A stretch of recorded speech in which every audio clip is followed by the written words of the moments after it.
હમણાં વ્યાસપીઠ ઉપર અને ગુરુ પૂર્ણિમા ઉપર વાત કરી ભગવાને. તમે પ્રશ્ન કર્યો વ્યાસ એટલે હું. ગુરુ પૂર્ણિમાના દિવસે જ વ્યાસનો જન્મદિવસ છે, એટલે એને વ્યાસ પૂર્ણિમા કહેવામાં આવે. વ્યાસનો જન્મદિવસ એ જ દિવસે.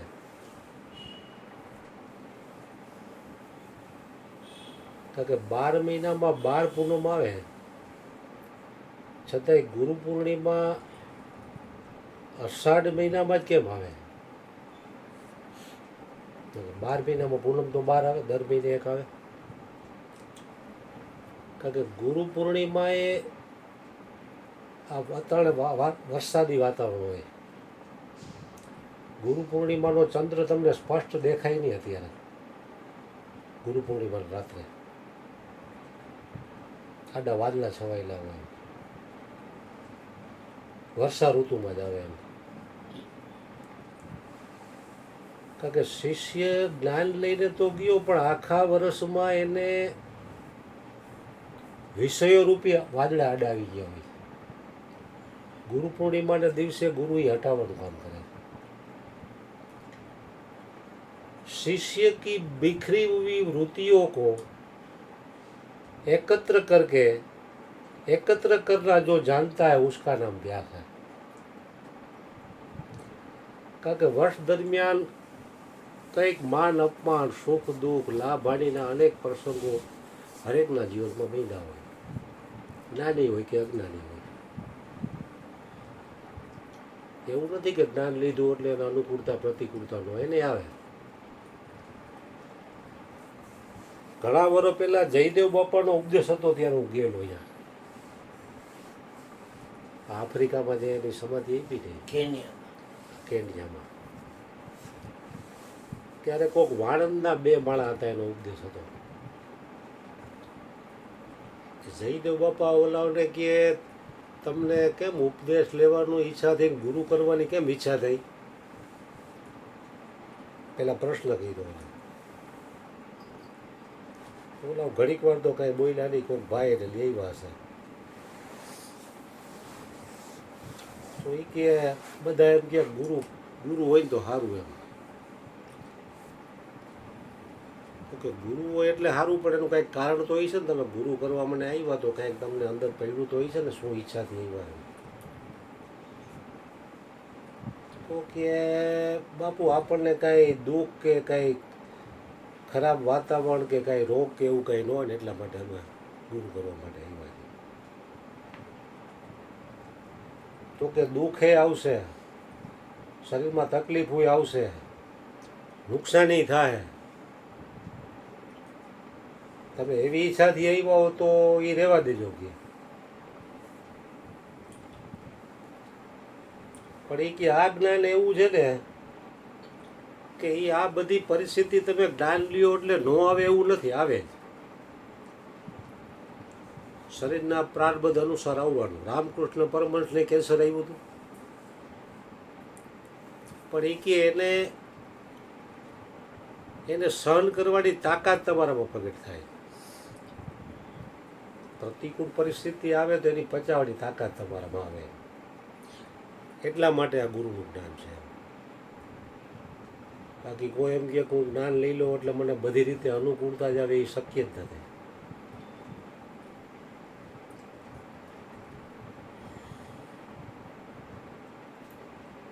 જે સદગુરુ પદને પ્રાપ્ત થયા છે એની તકલીફ તો આવે છે. ભગવાન રામ અને કૃષ્ણને પણ ઘણી તકલીફો આવી, તો એના 1000માં ભાગની તકલીફ હોય, આપણને તો નથી અત્યારે. છતાંય માણસ નાની નાની તકલીફોમાં હચમચી જાય છે. એટલે અત્યારે કળીકાળમાં તો મોટા ભાગે માણસોને શું છે કે ગુરુ કરો, જ્ઞાન લ્યો એટલે આપણી રીતે બધું આપણું પાદરું ગોઠવાઈ જવું જોઈએ. એ પ્રમાણે જો ન ગોઠવાય તો કે ગુરુ બરોબર નથી.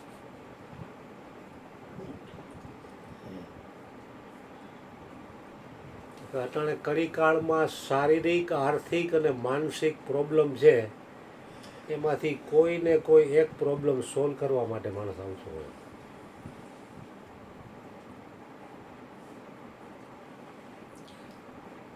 કારણ કે પ્રતિકૂળતા આવે છે ને એ તમારી સુસુપ્ત શક્તિઓ જાગૃત કરે છે.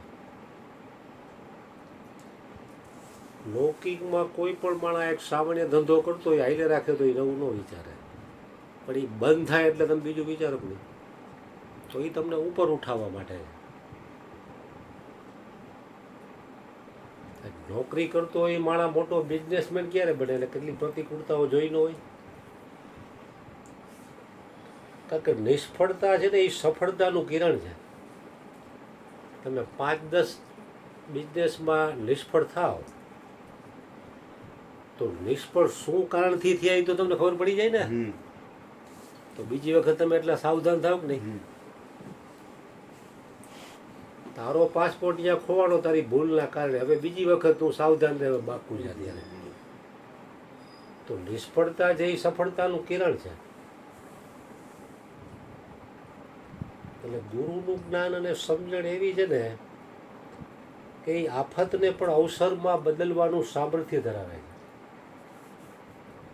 હાવ જેને આની યારે કંઈ લેવા દેવાનો એ વ્યક્તિ છે ને આફતમાં હોય માળીને હોય બાપલિયા માટે કરવા. જેટલી જેટલી સમજણ એની દ્રઢ થઈ હોય એ પછી હોય માળીને હોય બાપલિયા ન કરે. કારણ કે સુખ કાયમ ટકતું નથી તો દુઃખ ક્યાંથી કાયમ ટકશે? એવી એની સમજણ દ્રઢ થઈ જાય. આખિર કબ તક ये भी गुजर जाएंगे.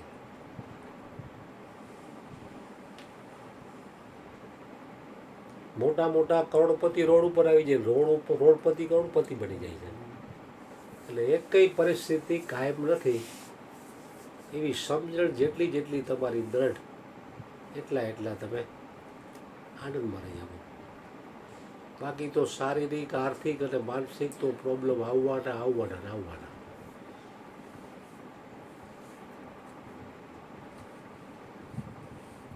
બાપુ કહે ને તમને કાંઈ તકલીફ પડતી તો તમારી હજી હોજરીમાં વજન પહોંચ્યું નથી, તમારું વજન ઘટે.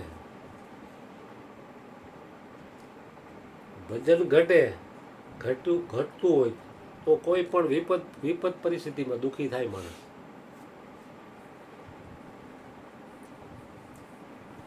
ઉચ્ચ કોટીના મહાપુરુષોને કેવા કેવા દુઃખ આવ્યા છે. ગંગા સતી એક વાણીમાં કીધું, વિપતું પડે તો એ વણશે નહીં ને રે, સોઈ મારા હરિગુરુ સંતના પરમાણ રે. વિપત પડે તો એને અસર ન થાય એટલી બધી, જેવી સામાન્ય જીવોને થતી હોય.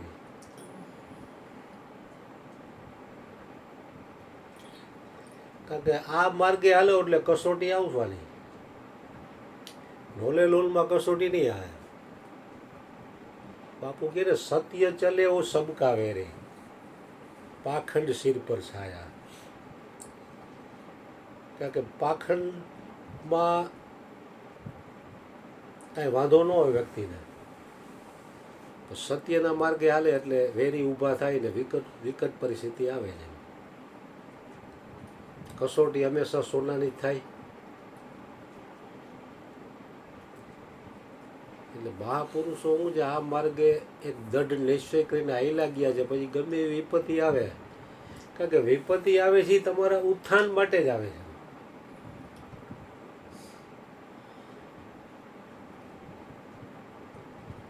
બધી રીતે સુખી હોય અને એકાએક મોટો ફટકો પડે. અમારા પટેલમાં અમે ઘણા એવા જોયા છે કે જાહો જલાલી હતી, અત્યારે ભાડે રહ્યા. કાંઈ એવી અવડી લાઈને ચડી ગયા હોય તો 2-5 વર્ષમાં બધું વીવું જાય. તળિયે બેઠા હોય તો ધરાવી જાય. કારણ કે એ પ્રારબ્ધ નસીબ જે વાત છે.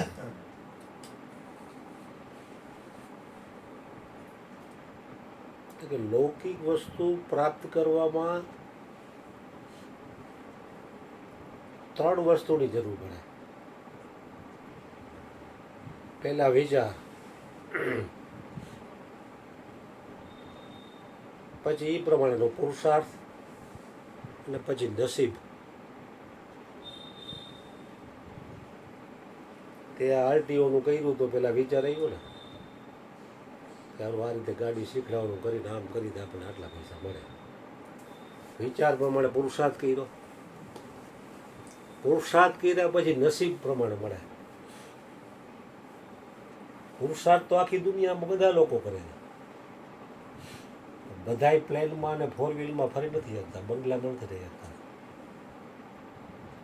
કાજુ બદામ બધાય નથી ખાઈ શકતા, અમુકને માંડવી દાણા મળતા નથી. તો લૌકિક બાબતમાં પહેલા વિચાર, પછી પુરુષાર્થ અને પછી નસીબ હોય તો એ લૌકિક ચીજ તમને મળે.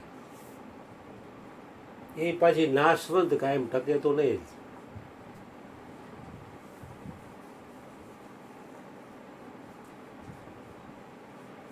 પરમાત્મા પ્રાપ્તિમાં તમારો એક દૃઢ સંકલ્પ વિચાર હોય કે મારે આ કરવું જ છે, તો પછી એમાં તમારે પુરુષાર્થિક નસીબની જરૂર નથી. કારણ કે નસીબની જરૂર શું કામ નથી કે તમે પરમાત્મા પ્રાપ્તિ કરવાને યોગ્ય તમને મનુષ્ય દેહ આપ્યો છે, એટલે એમાં નસીબની જરૂર નહીં.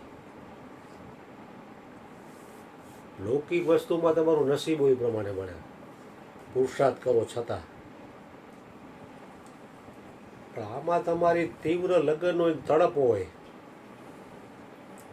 તો પછી ગમે એવા વિઘ્નો આવે તો એના પગલાં પાછા ન પડે.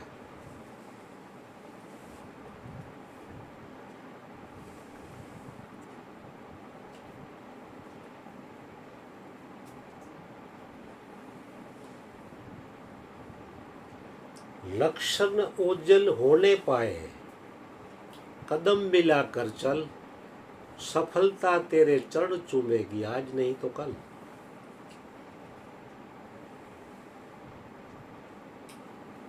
ધીરુભાઈ અંબાણીએ ભજીયાની રેકડીથી ચાલુ કર્યું હતું. અટાણે કેટલી કેપેસિટી છે?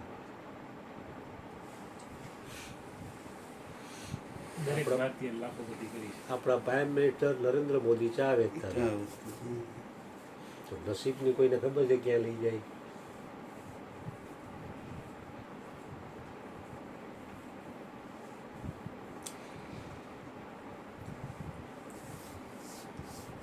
એની ઈ તરફની લગણી હતી તો એ તરફ એને પ્રગતિ કરી. અને પરમાત્મા પ્રાપ્તિને સ્વ સ્વરૂપમાં જેને ટકવાની લગણી હોય તો એ પણ થઈ શકે છે. કઠિન છે પણ અસંભવ કાંઈ નથી.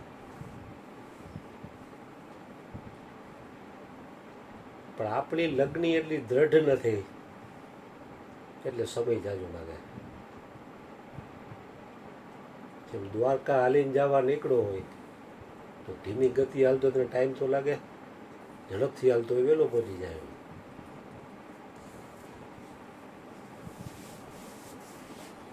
વૃત્તિ વહી નિજ ભાવમાં થયો અકળતા ધ્યાય.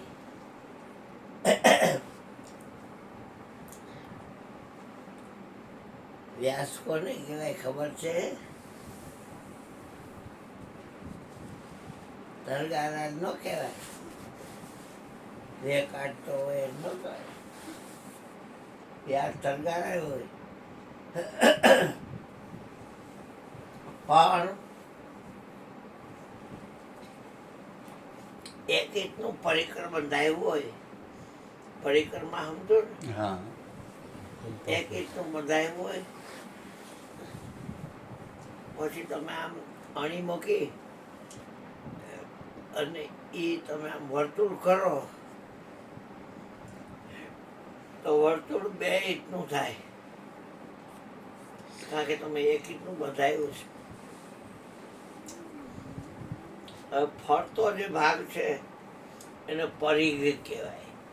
શું કહેવાય? અને વચ્ચે જે અણી છે, જ્યાં પોઈન્ટ થયો, ત્યાંથી પરિઘની હારે જોઈન્ટ કરો તો ત્રિજ્યા કહેવાય. પણ આ પરિઘથી વર્તુળમાં થઈને હામાં પરિઘે જા હોય તેને વ્યાસ કહેવાય. શું કહેવાય? વ્યાસ. વ્યાસ છે એ સમષ્ટિ વિશ્વને આવરી લે કે આ છેડે જ છે, પરિઘના બધા છેડે આવી શકે. વચ્ચેના વર્તુળમાંથી પાસ થાય છે. ગમે એ છેડે તમે જાઓ એટલે એની વ્યાસ રેખા કહેવાય. પણ વર્તુળથી ખાલી પરિગ્લગી હોય તો ત્રિજ્યા કહેવાય. પછી આમ ઉપરથી આમ લીધી હોય તો કાટખૂણો કહેવાય, રાઈટ એંગલ. હા, એટલે વ્યાસનું આ રીતે છે. તડકો થાય એવું વિચારે ને કે બહુ ઓછા ને ખબર હોય. જ્યોમેટ્રી ભૂમિતિ શીખી હોય ને ખબર હોય. મારે તો એલિમેન્ટરીમાં એડિટમાં ભૂમિતિ સબ્જેક્ટ હતો. એ પ્રદ્યુમન જાડેજા સાહેબ હતા મને કૃષિમાં. એ કહેતા કે આમ છે, બીજું છપાઈ ગયું. કરોડસિંહજી આયરી કરોડ બરાબર એ જ ને. બાલાજી મંદિર એમાં ભણ્યો છું.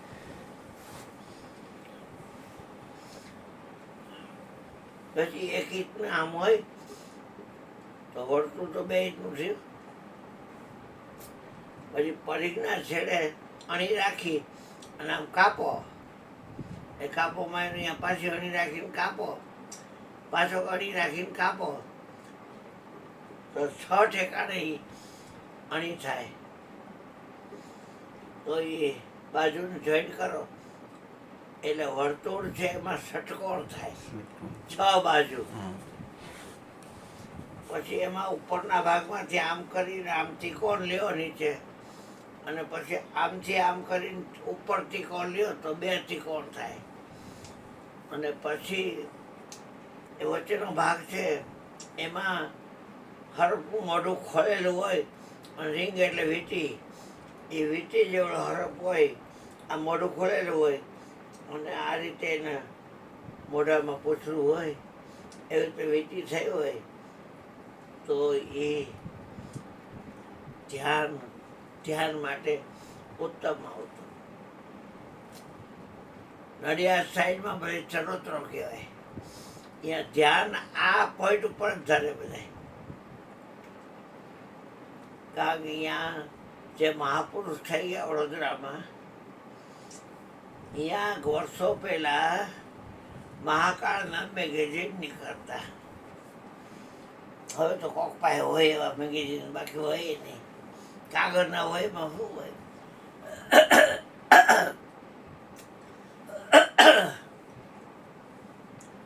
તો એના રચયિતા હતા નૃસિંહાચાર્ય, અને એના શિષ્ય હતા છોટાલાલ માસ્ટર ઉર્ફે વિશ્વવંદ્ય. આખું વિશ્વ એને વંદન કરે. અને એનો ભાઈબંધ હતો. એને જ્યારે ધ્યાન ધર્યું ત્યારે એને મનથી અલગ થઈ ગયો, શરીરથી અલગ થઈ ગયો. તો એ કોટિયા હતી એમાં જતો. ભૂખ લાગે તો એ વસ્તીમાં જાય, લાંબો કુર્તો પહેરીને પગુજીનો, અને પછી હાથમાં રેડિયમની માળા હોય. પછી માળા કરે, એ માળા પૂરી થાય ને એટલે બોલે કે ધીકમન ધીકમન ધીકમન, તુજે વિશ્વંભર કા ભરોસા નહીં. પાછી માળા ચાલુ કરે. એ 2 માણસો સાઈની ત્યાં સોસાયટીમાંથી બાપલી ખોલી અને આવડા મોટા લેસવાળી સાડી પહેરી, માથે ઓઢેલી, અને થાળી ઢાંકેલી હોય, લ્યો બાપજી જમવાનું. એટલે એની પાસે તો કાંઈ હોય નહીં, એટલે એ થેલીમાં દે ને એટલે લઈ લે. થાળી એને ઘરે લઈ જાય ભાઈ. કોટિયામાં આવીને જમી લે. બોરામાં પાણી તો હોય, એ લે જમી લે. 2 દીએ 4 દીએ 8 દીએ પાછી ભોગ લાગે ત્યાં જાય. હા, પણ કેટલો આ શ્વાસ હલાવે એનો વિશ્વાસ. કાંઈ માગવાનું એ બા મને કાંઈક દે દે એમ કાંઈ. ધીક મનને એમ કે રાના તને ધિકાર છે, પોટલી તને ધિકાર છે, ચોરીનો અધિકાર છે. તું વિશ્વ પર ક્યાં ભરોસા નહીં. તારે તને વિશ્વ પરનો ભરોસો નથી. હા કોઈ ગયા લ્યો, હાલો બસ પતી ગયો, હાલો 12 12 બાર બાર